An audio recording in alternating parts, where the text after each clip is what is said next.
again? What are we doing here?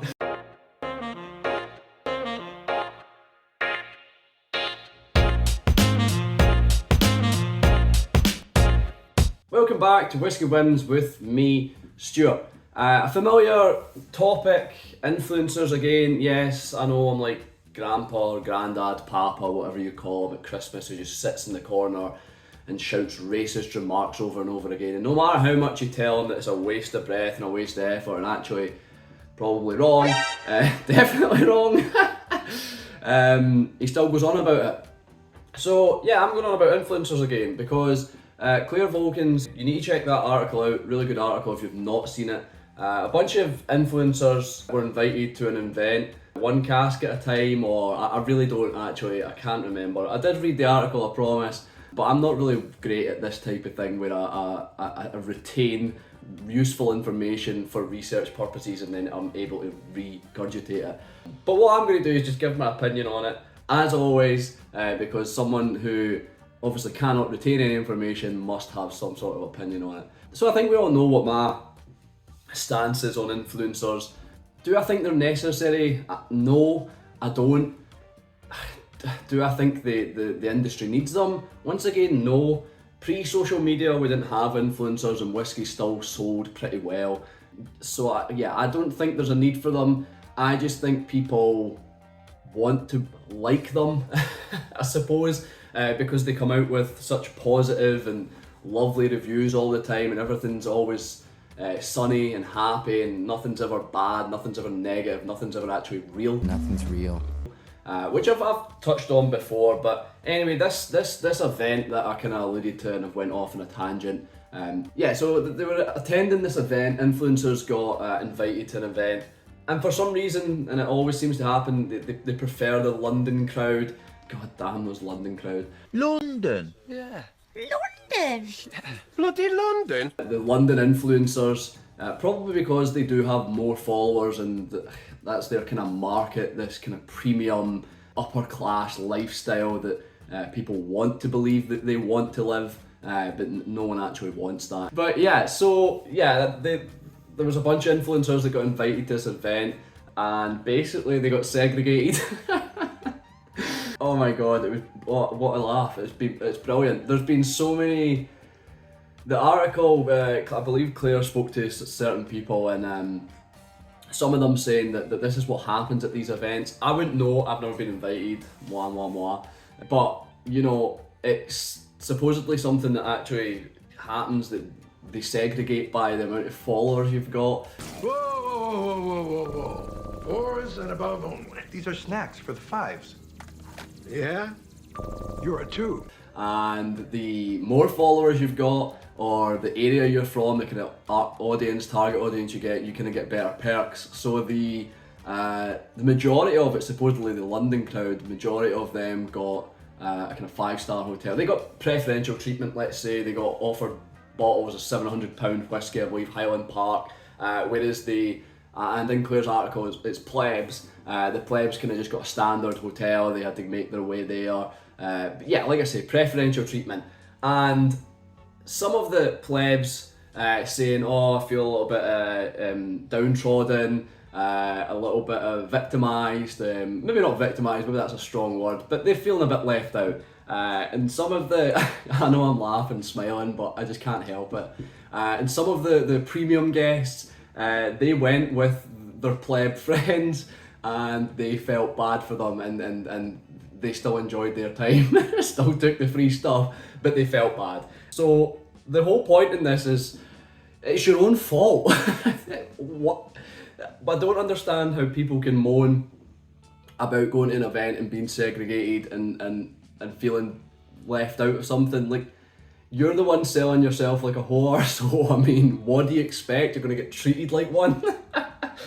I'm going to relate it to, and this is probably a bad thing, it's painting everybody with the same brush, but it's obviously not the case with all influencers, because some influencers are credible, but it's basically like meth whores or meth hookers, that they're not actually getting paid to promote the content, to promote the stuff. They're getting free whiskey or free passes to events. So basically meth but not as good. So, yeah. But you know, I really don't understand the appeal to that. I can understand getting invited to something and feeling a little bit exclusive, but then you always give back. Out there, I'll put it out there, we've been invited, or we have attended Fife Whisky Festival before as paying customers, and also as invited the Tabes group, part of the Tabes group, for, I believe the words were, because we all open our bottles, because we drink our whiskey, and we were invited there. But every time we go, and this isn't trying to compensate for anything or justify anything, but every time we go, we always donate basically ticket price to charity. We all group together and donate to the charity that's sponsoring the event. So at least we're giving something back. Don't feel too bad. And yeah, I go on about how good Fife Whisky Festival is, and you could probably say I'm biased because of this fact, but yeah, you can think what you want. But what I feel at the moment, and I see it a lot, is people on social media not getting access to things, not getting bottles, or not being able to buy things, and then slamming them, saying that they aren't great, or yeah, basically downplaying them, and then getting free things and saying how amazing these free things are. It's completely insane. But back to the premium event, this event, it turns out that it was actually owned by shall we say, a naughty company. You've been very naughty. I won't go into too many details, but I'm sure you can find out. And now some of the influencers who attended it, oh my god, the pictures. Oh, I just remembered the pictures.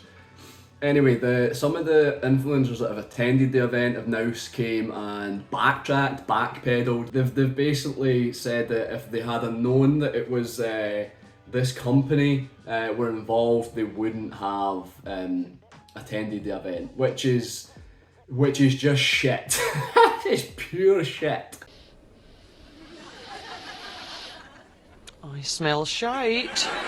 So go to the event and then do your research and check who's actually owning the event, runs the event, who's actually behind it all, and then have moral obligations and moral opinions about it. Why not do the research first? This is what I don't understand about influencers, that we're given products, not do any research, and just sell, or try to sell, or try to market, try to push it on us, the customers, the viewers, the people who are actually drinking the stuff, who actually buy the stuff, who actually part with their hard-earned bloody cash, hard-earned money for them, to get free shit, and for us to buy it and be let down because it's a subpar product.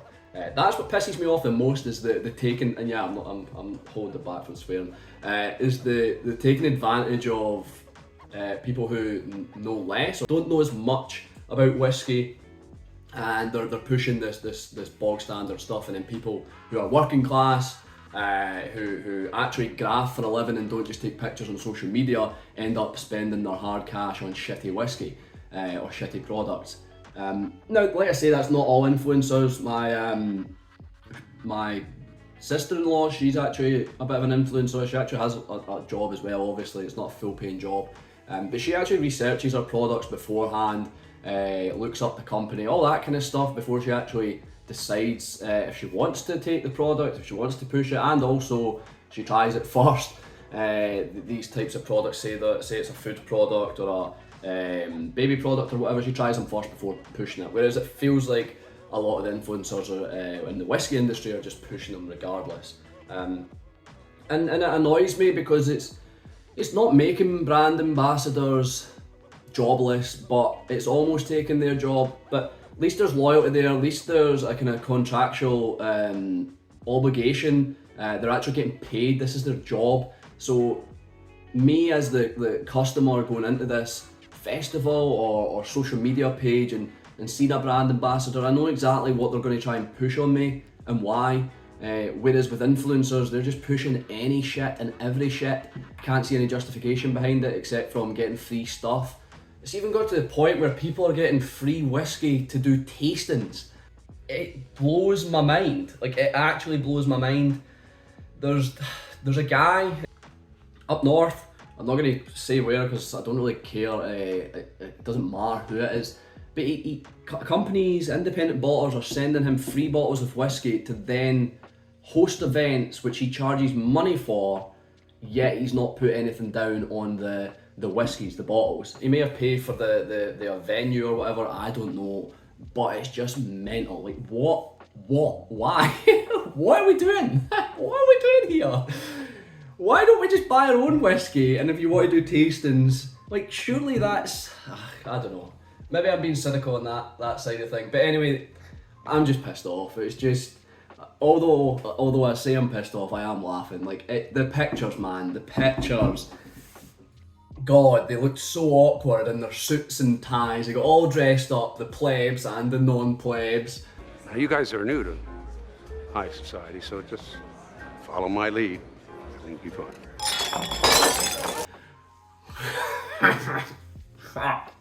Honestly, when I seen some of these pictures on social media, I was like, alright, another PR event, but you just look at how awkward they look, kind of posing with a dram, trying to kind of look happy, like, but in the background, candid almost, so just off into the distance, like, yeah.